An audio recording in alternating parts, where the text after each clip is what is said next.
It just seems like thinking is for poor people. I was talking to a friend of mine the other day, and we were laughing about how no one really would know what to teach a kid now.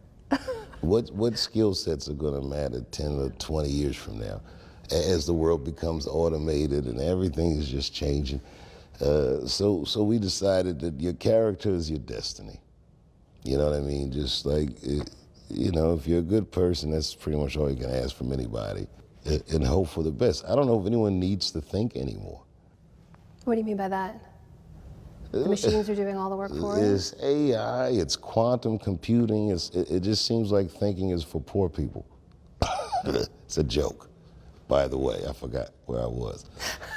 but it's true. It's just like who's, no one reads books anymore. It's just so different from when I grew up. I've come a long, long way.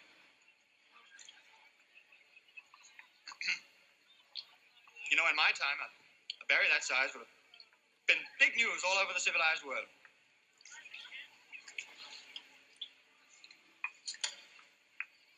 Excuse me, sir? Sir? Perhaps curiosity has died, perhaps even courtesy has died, but I have come a long way, and I would like to know a few things. Why?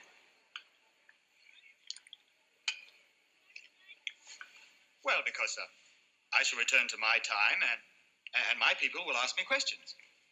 Such as, what kind of government rules your world? We have no government. Well, you must have a body of men who pass and enforce laws. Laws? There are no laws. Where do you get your food and clothing? Doesn't anybody work? No. Well, where does all that come from? It grows. It always grows. Yes, I know, but it must be cultivated and planted and nurtured. Well, unless you... Well, you mean you have an economy so well developed that you can spend all your time studying and experimenting, is that right? You ask many questions.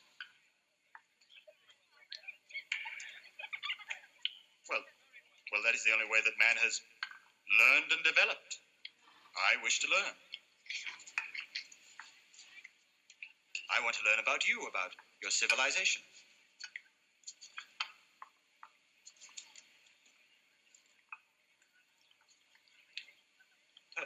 Perhaps do you have books? Books? Yes, we have books. Oh, wonderful. I can learn all I want about you from books. Books will tell me what I want to know. Well, could I see the books?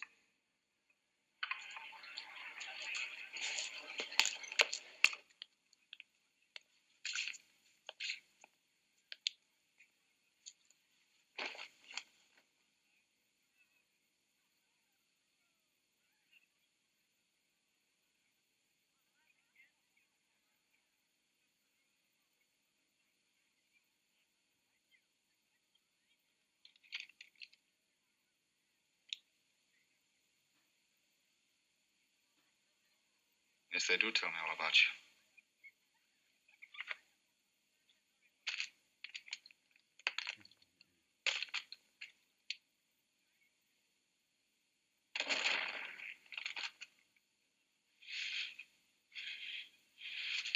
What have you done? Thousands of years of building and rebuilding, creating and recreating so you can let it crumble to dust. A million years. The sensitive men dying for their dreams. For what? So you can swim and dance and play.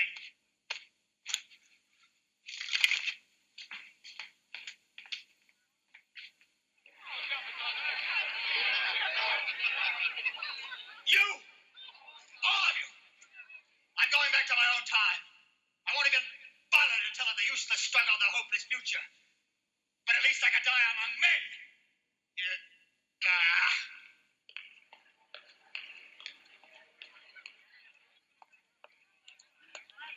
is thinking for poor people. Nobody reads anymore. Reading is basically a book. It's storage, as you can see in this movie, The Time Machine. I'm gonna watch that movie probably for the third time. This dude goes into the future. I'm not gonna tell you the whole movie. This dude goes into the future and he finds that most people in the future don't read. They don't think. They don't care to read books. He had to go all the way to the future just to see these people, just to get mad at these people for not reading. You're working for that. That's what you're working for. That's what being an elder is, sustaining, having the knowledge and the wisdom to sustain and keep afloat, right? Because when you're birthed into a world that you have no clue how it's constructed, you're birthed into a world that is already made. It's already handmade and given to you. You're birthed into a world that's like walking into a home that's already made just for you. We're birthed into this prison planet. We're birthed into this society that already has rules and regulations to it. Right? And most people living in this society, they don't even know how it was made. They don't even know the construction, the structure of it, where it came from, who controls it, who has that knowledge and wisdom of this world. And like I said, we work towards that process. We're working towards that process. If we look at the movie Time Machine, he goes into the future to see these people that they're lazy, they don't want to do nothing, they don't have no feelings towards anything. They don't want to know anything. The Morlocks, those are the people that's running the world. He goes inside, he goes underground to see what was underground. It's mainly like the rich people going into bunkers these days. The rich going into bunkers. The world is over. It's reached its pinnacle. The poor people stay on top of the earth, which is really the rich people. Because in the movie, the Elos, that's what they call them, the Elos, the L's, they stay on top of the surface. Now, that makes you think about real life, how we stay on top of the surface, the rich go into bunkers. But that's what they got all these flock cameras too, because we the flock, right? Basically, the Morlocks are the ones running the show underground. He comes into and tries to stop them from controlling the Elos. The Elos don't have to do anything.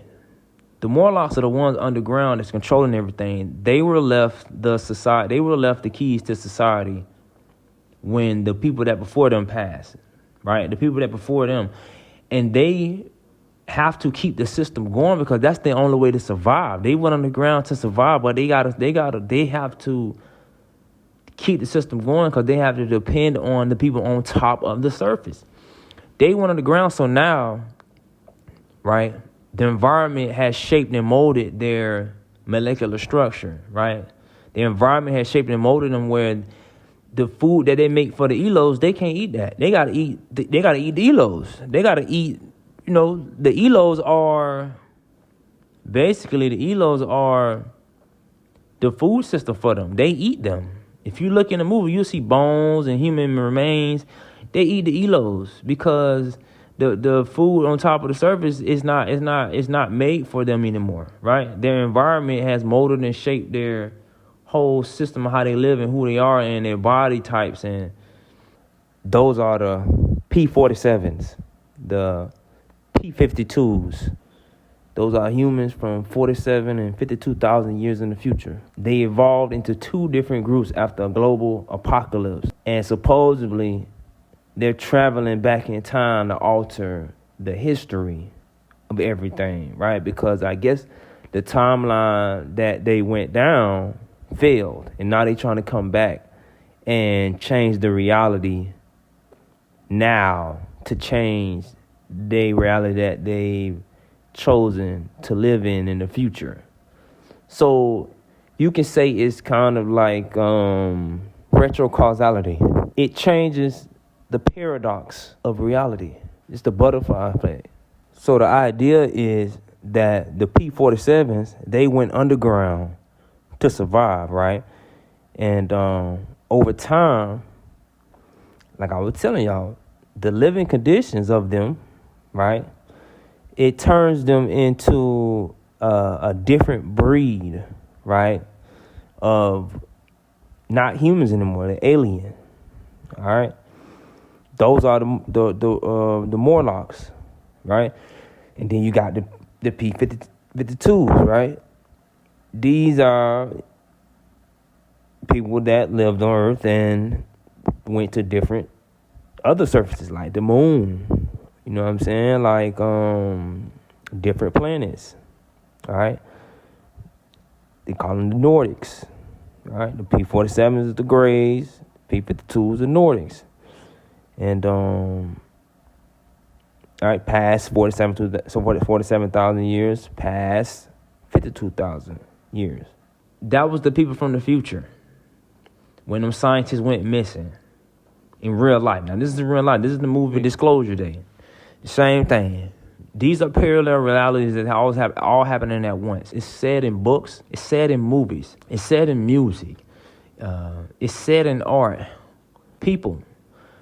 Everything is about storage. Everything is about holding and preserving. Preservation. Holding, preserving. Keeping up, upkeeping. Sustaining. That's what all this is about. Containment. Like I said, present planning. Keeping everything, keeping all this stuff in line and in order. Right? Control. That's what all this about. Control, trailing. Keeping track. It's a librarian, a waiter, a maid, a servant, servers, computers. That's why we have these data centers. This is nothing but a next step up from movies, Netflix. Netflix has to keep all this data in line. The more data, whoever controls the data, controls the people, controls how to mold and shape and mold the environment, how people watch things, how people learn. Now, that's what it was about. That's all this is about. So when Dave Chappelle said, thinking is for poor people and nobody reads anymore, he's saying that's an older way of collecting data and making it useful. That's the old way of planting seeds. That's what reading is about. Reading is about planting seeds, a storyline, a story, a storage. It's the same thing. It's a capsule of information. You're going back in time. You're going back to the past. You're going back to the future. All of it is the present. All of it is happening at once. It's a line. It's lineage. It's different. It's north, south, east, west. It's history in every angle. It's a story of survival. It's nothing but automated now. With all this AI, all these quantum computers. That's what quantum computer and AI, that's what they building it for. And that's what I say in the movie. The Time Machine. He came from a time where it was slow. Time was slow. Time was still trying to catch up. They were still trying to create the gadgets and create the computers and create the screens and new ways of thinking and new ways to see things, right? He went into the future. As he was going to the future, he seen war. He seen destruction, order out of chaos. That's where you get to a point where you get comfortable. You get to a point where everything is given to you. That's what you're working for. You're working for everything to be automated. You're working for the life can be easier. Everybody ain't got to fight, right? It's a one world order system. It's a system. It's what works. It's the state of the environment you're in. That's why I said earlier, like the Morlocks, they were in a state of environment of underground, right? Underground is harsh environment. So they had to eat humans to survive. They had to be in that harsh environment. But he was so mad that nobody read in the future.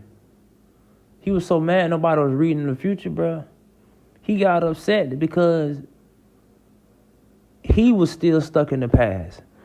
He couldn't fathom living in the future and not learning anymore, not reading anymore.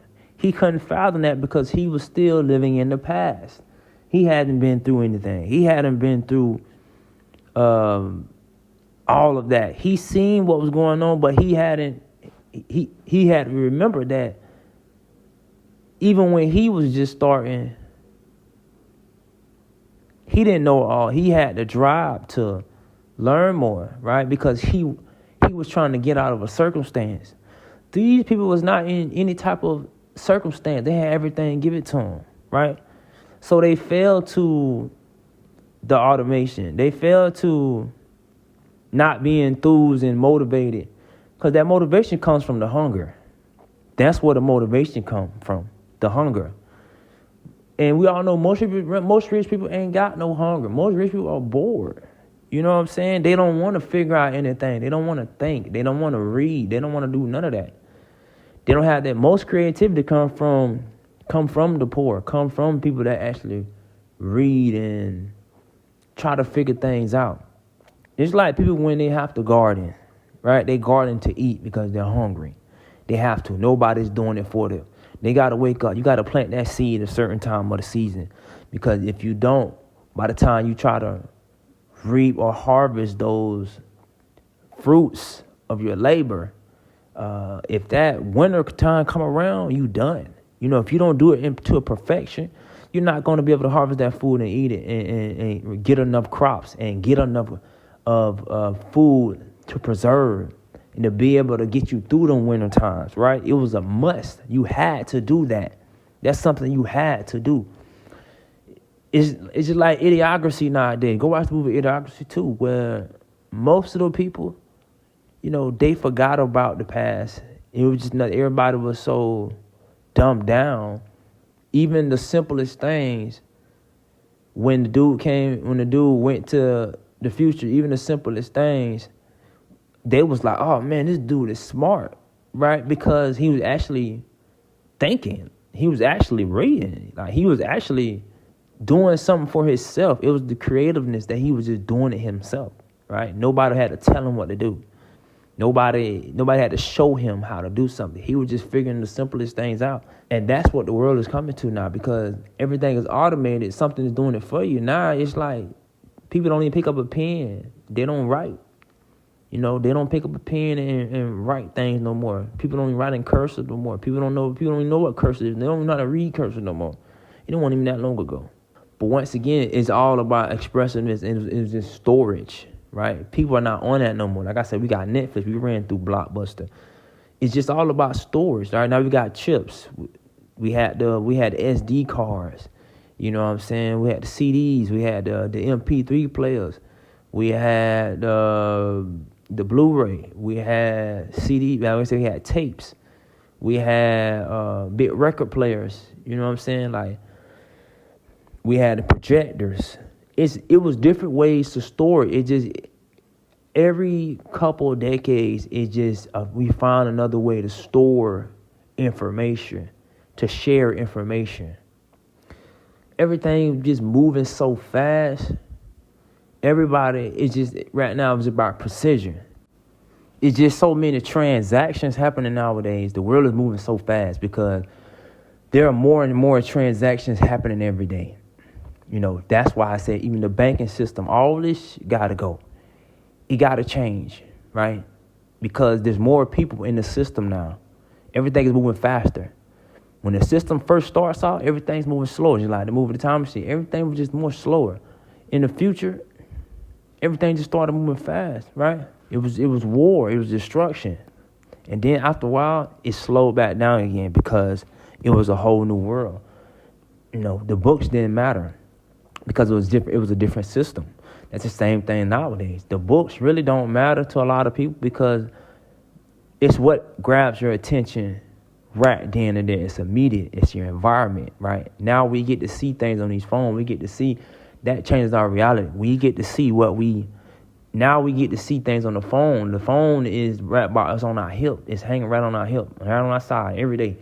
It's portals. It's black holes. You get to see now what's out there and connect with it like it's right in front of you. It's a spirit. You don't got to wait on it to arrive right in front of you physically. And that's what information is. Information will always be, it's information everywhere. But like I said, it's a capsule. Books is a capsule. Movies is a capsule. Music is a capsule. Food, storage, all that is capsule. It's preservation. It's bookkeeping, right? It's all to serve, like a maid, right? It's putting you in, like I say, storage. That's all it is. It's just storage. A storage of information. All that information gonna do is give you direction. Like I said, we moving so fast, everybody is trying to escape something, right? They're chasing something, escaping something, right? Because like I said, it's all about storage, which is a prison, right? They say we live in a prison planet, right? Holographic universe. It's just, like I say, a lineage, something that was already made up before you even got here. It's a bloodline. That means it was already made up before you got here. That means you were born into a system that already had rules and regulations. Right? You came into a location that was already here. You came into a location. Now you're trying to go somewhere else. That's what information does. It helps you escape that. Not stay in one position, not stay in one spot. You know, that's what preservation is, to keep you in one spot, right? It's dependency. You have to depend on that. You have to depend on this system. You have to depend on these books. You have to depend on just this movie. You have to depend on this way of life. You know, you have to depend on this garden. You have to depend on this garden for food. The world moving so fast now, you don't have to stay in one location. The information is everywhere. Everybody got phones. You get to see now. You get to travel now. It's like religion. They can't really keep everybody in the same religion no more. You know, that's basically what it is. They can't keep everybody reading the same book or looking at the same book. They trying though. Like I said, they trying with these data centers because whoever maintains the storage of the story contains the people, containment. Keep everybody in line and in check. It's a gravitational pull. Whatever you depend on, that's where you store your information. That's where you put all your energy at. Like energy capsules. That's all they treat us like. Energy capsules. They want to keep you bonded. And it's like I say, we depend on something. We depend on their system. Dependency. You're birthed into a world where you don't gotta do it again. You don't gotta reinvent the wheel, right? You don't gotta try. You ain't gotta reinvent the wheel. They don't want nobody reinventing the wheel. You know, it's like going back to the Stone Age. Why would you want to go back to the Stone Age when you can just live in the future? We got all the fruit you want. We got that's like somebody saying, I want to reinvent the bed. And, you know, it's millions of, they like, no, we don't need to reinvent the bed. We got millions of choices already made for you. You know, we got the hard beds, the soft beds, the medium beds, the big beds. You know, but they ain't got the med beds. You know, that's what they don't really think about because there's new ways, you know, like I said, the environment shape you. It depends on the environment you in that you need different beds. Now that the world opened it up, people see, you need this depending on their environment. So creation has to keep evolving, evolution. Everything is connected now, different ideas. People have different minds, you know, combining different minds, different chemistry with other people. You know, different ways to combine people, different ideas, different inventions. You know, now we got flying cars, which they call drones and stuff like that. Now, different ways of electric cars, different ways to, like you could charge it, use gas. You know, different. But these things been around. It's just now that we have this device that you're able to see all these different ways now. You don't just have to read books. Like, reading is an art form, you know. But reading is nothing but just combining things together to sustain, you know. Sustain that way of life. That way of to communicate. Combining and creating a system. You know, it's a way to think, you know, the way to create. Reads, just look at the word read like a book, but a read as in like tall grass, You know, they use reeds. They use that for back in the days to make paper. They use reeds to create pens. That's how they wrote things down. You know what I mean? They use a reed. That's why it's called a reed. They created the papyrus with that. You know what I'm saying? They use reeds to make boats. They use reeds to make houses. They use reeds to make music. They use reeds to, like I said, write a book, tell a story. They use reeds for all type of things, right? It was just information, right? To sustain something, to uphold something. So the moral of all this is, it's all about storage, man. It's just how we reading not gonna ever go out. It's just reading is just a form of art. It's not the only choice of how you collect information now. It's not the only choice of how you share information. Everything is quantum computing now, right? It's just an abundance. All right, it's just an abundance. We have an abundance of so much now. Quantum computing, that's just us having more now, access of more information now, right? We have been collecting this data for centuries, for years now. Now we reach that pinnacle. Quantum computing, you know, it's just a bigger storage now.